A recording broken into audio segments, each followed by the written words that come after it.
encuentro con la radio todos los días y el mensaje se potencia.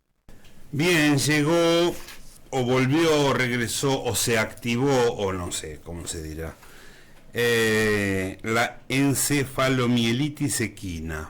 Así que recibimos a Cristina Morra y Emiliano Terrible como profesionales veterinarios para que nos cuenten un poco de esta situación. ¿Cómo les va? Bienvenidos. Buen día. Hola, buen día. Bueno, el primero que a nosotros nos llama la atención, se empezaron a suspender la fiesta del gaucho, no sé, en Almeida están en duda o decidiendo, no sé, ¿qué me pasa? ¿Qué me va a pasar?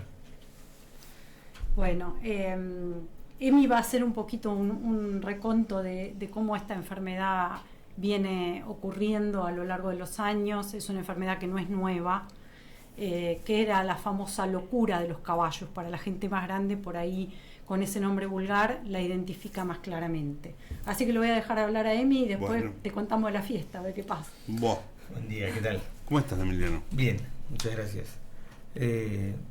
Bueno, esta enfermedad es una enfermedad viral que afecta a los equinos. Lógicamente que la mayoría de la signología es signología nerviosa.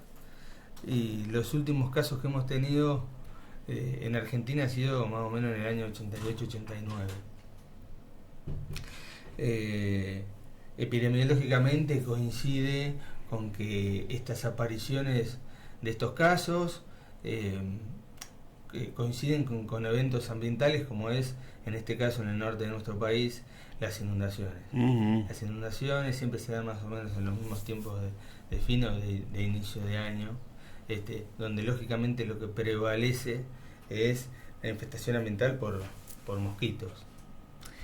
Lo que decía Cristina que íbamos a contar es más o menos cómo empezó a suceder esto en los últimos días. Una cronología simple como para que se entienda qué es lo que viene pasando.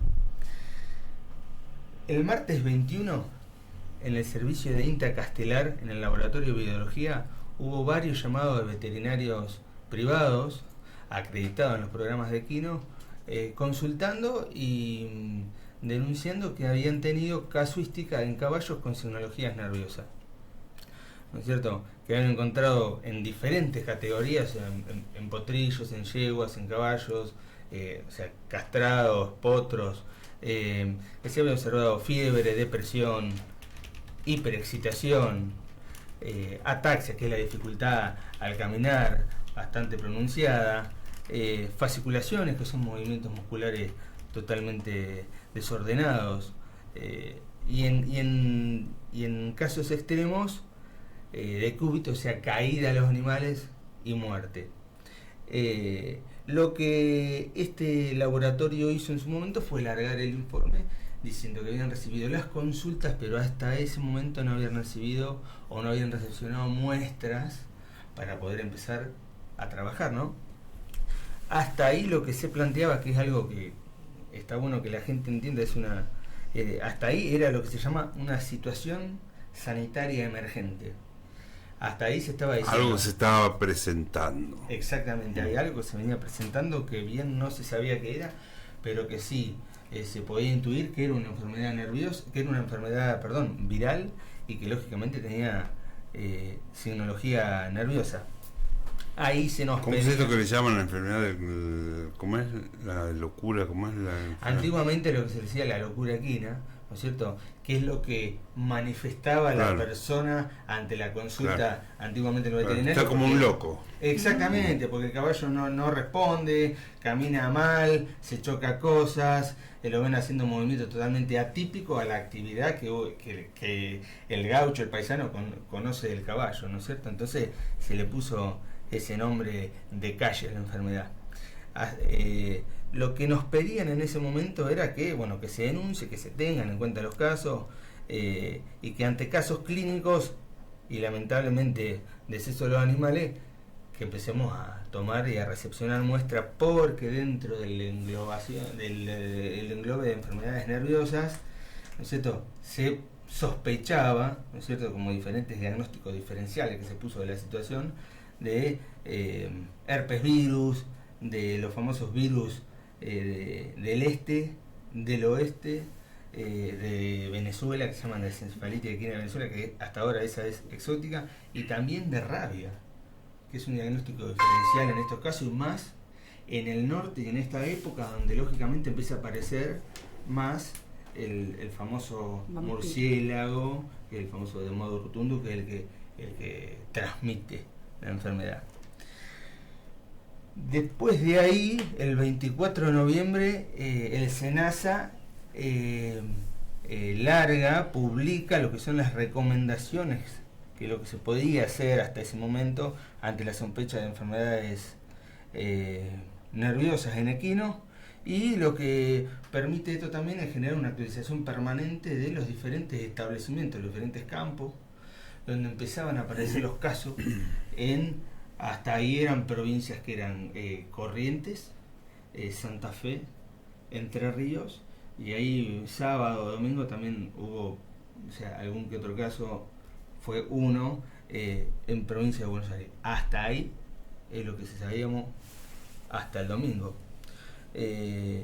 Lo que logra SENASA teniendo estas denuncias y avisando e informando es que los establecimientos queden interdictados, que los establecimientos queden quietos, eso es lo que dice la interdicción, que no puedan mover animales.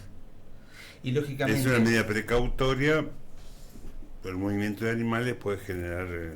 Exacto, porque todavía no se sabía qué lo que era. Claro. Entonces SENASA tiene que empezar a tomar medidas que eviten una transmisión total de la enfermedad.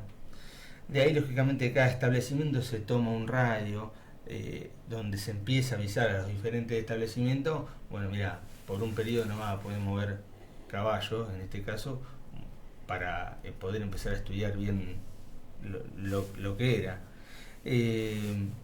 Después de ahí saltamos al sábado, al último sábado, donde lógicamente un laboratorio de Santa Fe y otro de Córdoba y el INTA dan como resultado positivo de que era un alfavirus, que es el grupo que engloba el virus que hoy se conoce. Pues el domingo se larga el reporte que dice sí, es la encefalomielitis equina del oeste. Por un lado, la mala noticia es que esta enfermedad vuelve a aparecer en República Argentina. Por el otro, de que es una muy buena noticia, entre comillas, de que la vacuna para esto existe. ¿Cuál es la situación? Y llegando un poco más al final de lo que iba a decir, ¿cuál es la situación esta? Que la vacuna existe, pero no tenemos en cantidad suficiente para cubrir todos los casos y toda la vacunación que se tendría que hacer.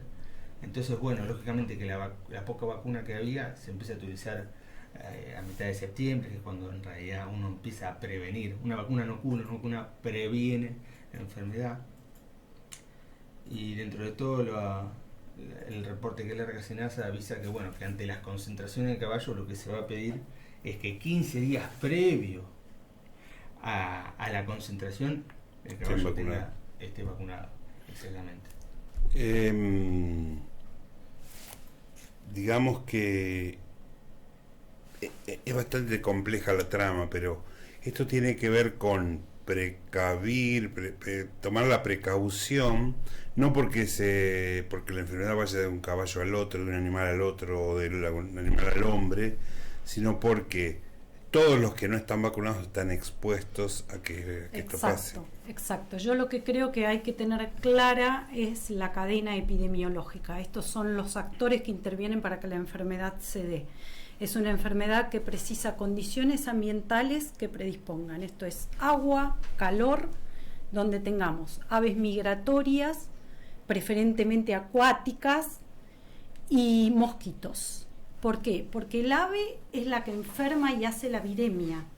Algunas aves mueren, ¿sí? Entonces el virus entra en circulación en la sangre, el mosquito pica y toma el virus y lo lleva al caballo o al hombre.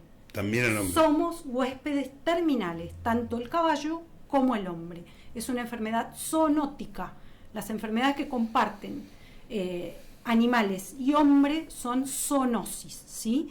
Es esporádica la afección al hombre, pero tenemos que tenerla en cuenta. Entonces, ¿Y hay vacuna para eso, para el hombre? No. Estamos preocupados por el caballo pero en realidad también tenemos que preocuparnos por nosotros, especialmente las personas que trabajan en ámbitos rurales. Usar camisas largas, pantalón largo, repelentes.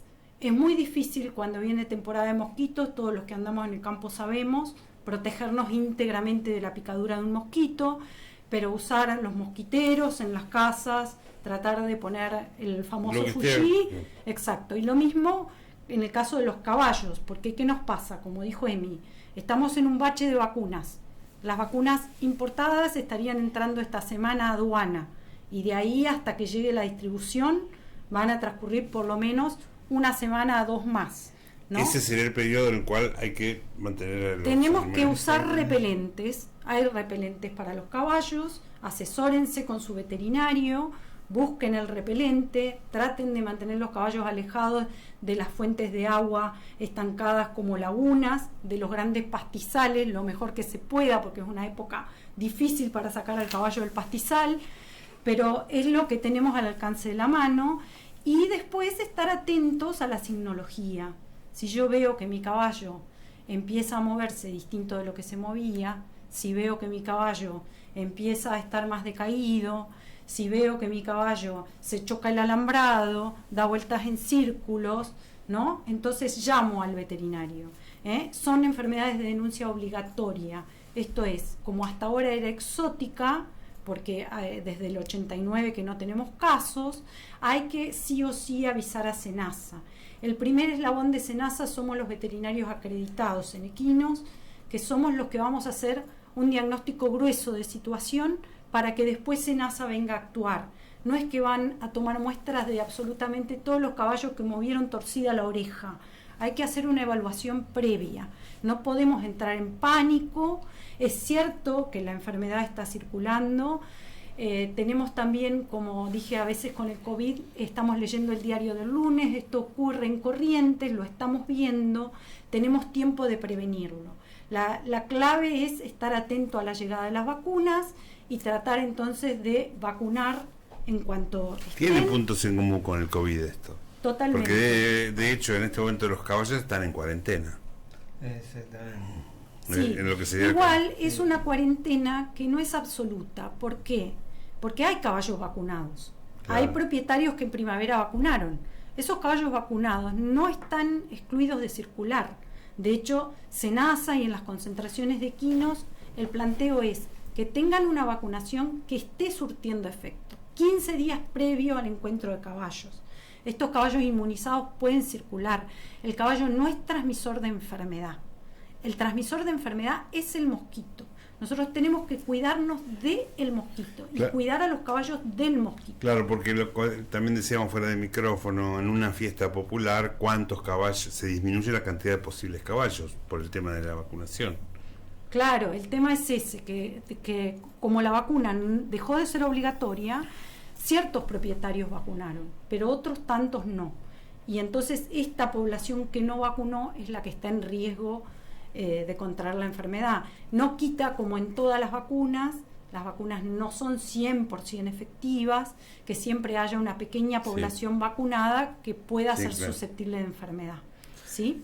Y se supone que esto necesita del tiempo que se utilice para la recepción de las vacunas, para la importación y demás. Me habías hablado algo de una vacuna nacional también. Hay 2 versiones de vacuna. Tenemos una vacuna triple, que es la vacuna que es importada. Esa es la que entraría a aduana entre jueves y viernes de esta semana. De ahí tiene que distribuirse después, ¿no? Y la otra es la nacional. Hay laboratorios nacionales que hacen la vacuna simple de encefalomielitis y ya pusieron en funcionamiento sus cubas. Justamente SENASA activó todos los mecanismos para incluso que pasen rápido las pruebas evaluatorias, porque una vacuna no solo se elabora, sino que después tiene que pasar una serie de pruebas para salir a mercado. Así que ese engranaje está muy aceitado para que las cosas se hagan lo antes posible. También tenemos que tener en cuenta, de acuerdo a lo que venimos hablando, que en los hombres tenemos que tener alguna precaución. Exactamente. Hay algo que vos dijiste que es importante, que se nos la sacó en esto, que es la utilización del tiempo. La utilización del tiempo desde ahora, o sea, desde el domingo que se largó, viene la alerta y el diagnóstico, porque hay algo que nos llevó, mientras discutíamos el domingo bien temprano esta situación y los reportes que se iban largando y demás, que la información hasta ese momento circulaba más rápido de lo que iba el proceso diagnóstico. Ah, mirá. Porque hasta ahí no teníamos... claro, el diagnóstico no estaba, que, había una aproximación. Bueno, entonces eso empezaba a generar una ebullición en la gente que, la verdad que, o sea, mucha respuesta más de la que proporcionábamos no teníamos. Entonces, hay algo muy importante que vos dijiste que queda como concepto y que nosotros empezamos bien temprano, que es el tema de la utilización del tiempo. Bueno, no tenemos la vacuna por ahora, que sería la última punta de la cadena epidemiológica. Bueno, vamos hasta la otra. ¿Qué hacemos? Bueno, prevenimos las concentraciones, evitamos hacer muchas juntas de caballo, usamos repelente, no solo los caballos, sino también nosotros también cuidándonos, sabiendo que hay una zoonosis. Tenemos varias, estar alerta, porque en definitiva el caballo, para nosotros también, lamentablemente, que se enferman, pero termina siendo un sensor. Exacto. Porque de son igual que, viral. exactamente, termina siendo un sensor de circulación viral y que te avisa, che, está pasando algo. Y al estudiar y encontrar, decir, bueno, sí, encontramos esto, nos puede afectar a nosotros. Y ahí es donde se activan los dos sistemas de salud. Los dos sistemas de salud, tanto el de los humanos y el de los animales, que ya hace tiempo que viene englobado todo bajo el concepto de una sola salud. Exacto, el concepto de una salud trata de hablar no solo de la enfermedad de los animales, sino del ecosistema que convive con los animales, y especialmente el hombre. Por eso es que estas notificaciones de SENASA tienen también interacción con lo que es salud pública, directamente, porque también los médicos tienen que estar alertados de esta situación, porque como acaba de decir Emiliano, el caballo termina siendo un sensor que nos indica que hay movimiento viral. Entonces tenemos que estar todos alerta. Muy alerta. Sin entrar en pánico. No son cosas para entrar en pánico. La locura siempre existió. Si hablamos con nuestros abuelos, con gente más grande, siempre la conocieron. Pero sí estar precavidos y saber que hay herramientas y usarlas. Yo creo que lo más importante es usar la herramienta, usar el repelente, ¿no? Es como cuando vamos al dermatólogo, nos dice pónganse protector solar, y a la gente de campo nos parece que es difícil el protector solar porque se nos hace una milanesa, pero el repelente puede salvar vidas, así que es importante usarlo. Usar repelente entonces, sobre todo como vos dijiste, Cristi, todas aquellas personas que están en el campo, que tienen contacto con más la vida natural, digamos. Sí, este concepto de una sola salud, bueno, tiene en cuenta la salud del sistema, y en el sistema estamos inmersos nosotros, los animales, claro, y el ambiente. No lo podemos dejar de lado. Bueno, muchas gracias por la visita muy esclarecedora. Bueno, gracias a vos, que siempre estás dispuesto. Un placer. Hemos recibido a Cristina Morra y Emiliano Terrine. Hablamos de encefalomielitis equina. Activa tu teclado y envíanos un mensaje. Comunicate por WhatsApp al 2227 53 98 56. NBR, la radio 90.5 desde Navarro. Farmacia Pozzoli.